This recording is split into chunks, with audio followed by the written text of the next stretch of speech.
आजची निवडणूक ही आम्ही सर्वजण विकासाच्या मुद्द्यावर या ठिकाणी लढवतो। कणकवली शहरात हे आपलं राष्ट्रीय महामार्गावरचं शहर आहे। अनेक वर्ष आपण या शहरामध्ये राहतो। भालचंद्र मामाच्या आशीर्वादाने आपण या ठिकाणी या शहराला अतिशय चांगलं वैभव येण्यासारखी परिस्थिती आहे। आणि म्हणून निलेश राणे असतील, आता उदय सामंत पण या ठिकाणी येत आहेत। या दोघांच्या मार्गदर्शनाखाली जो नगर विकासाचा जो पैसा असतो तो खऱ्या अर्थाने मोठ्या प्रमाणात या ठिकाणी यावा आणि कणकवलीसाठी असलेल्या ज्या सोयी आहेत या आपण या ठिकाणी उपलब्ध करून द्याव्या, हा आजचा निवडणुकीचा प्रमुख उद्देश आहे। आणि म्हणूनच आम्ही आता उद्या आमच्या इथे ठरवलं की इथे चांगले गार्डन व्हायला पाहिजे। इथे चांगल्या प्रकारच्या जी आता आपली ड्रेनेज सिस्टम आहे ती चांगल्या प्रकारच्या या ठिकाणी व्हायला पाहिजे। स्टेडियम व्हायला पाहिजे।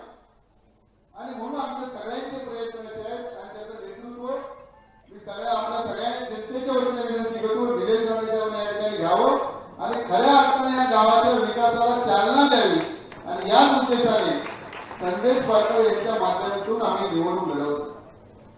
आज आपण सगळ्यांनी विचार करूया की संपूर्ण या जिल्ह्यामध्ये ज्या 4 निवडणुका आहेत त्यात महाराष्ट्राचा सगळ्यात लक्षवेधी निवडणूक म्हणून कणकवलीकडे बघितलं। आज आपण सगळे एकमेकांच्या आपसात कोण नातेवाईक आहेत काय आपण कोणाचे वय आपण ऐकत नाहीये, पण ही निवडणूक एवढ्यासाठी महत्वाची आहे। आतापर्यंत जे काही वेगवेगळ्या दबावाखाली लोक राहत आहेत, म्हणजे पहिल्यांदा मला अनुभव आला की 8 दिवसात पहिले कोण लोक बोलत नव्हतं, आपल्या मनातल्या ठिकाणी शंका सांगत नव्हतं। पण आज या ग्रामीण भागातील किंवा शहरातली जी सगळी मंडळी आज वेगळ्या पद्धतीने या ठिकाणी बोलायला लागली की आपल्याला खऱ्या अर्थाने विकास या ठिकाणी आता जर व्हायचा असेल करायचं असेल तर निलेश राणे साहेबांची भूमिका घेतली, त्याच्या पाठीमागे उभं राहावं। मी मुद्दामून पुन्हा पुन्हा सांगतो की निलेश राणे यांना मनापासून धन्यवाद एवढ्यासाठी देईल की त्यांनी ही निवडणूक कदाचित जर आपल्या अंगावर घेतली नसती तर कदाचित आम्ही पण पुढे गेलो नसतो। आणि म्हणून हे सगळ्यांना एकत्र घेऊन या शहरामध्ये अनेक वेगळे पक्ष आहेत, त्या सगळ्या पक्षांना एकत्र घेऊन आणि त्यांना सांगितलं आम्ही कणकवलीकर पण आपण एकत्र जाऊया। ही निवडणूक उद्या सकाळी प्रत्येक जण आपल्या पक्षाच्या जीवावर लढवली गेली असते, पण जो उद्देश होता तो साध्य झाला नसता। आणि म्हणूनच मी जास्त वेळ न घेता उदय सामंत पण येथे थोड्या वेळात हजर होतील। मी आपल्या सगळ्यांना विनंती करतो की संदेश पारकर हे एवढे एकटे देऊन चालणार नाहीत। आज संदेश पारकरांच्या बरोबर हे 17ही नगरसेवक आपल्याला या ठिकाणी निवडून आणायचे, त्या दृष्टिकोनातून आपल्याला प्रयत्न करायचे।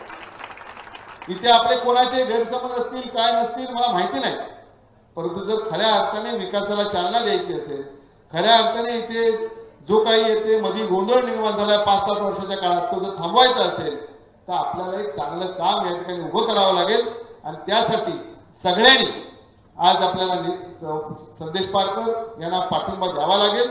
मी आपल्या सगळ्यांच्या वतीने सांगेन की निलेशजी आपण या ठिकाणी ग्रामीण भागात फिरत असताना छोटे छोटे प्रश्न आपण जाणून घेतले आणि लोक आज या ठिकाणी उत्स्फूर्त बनले।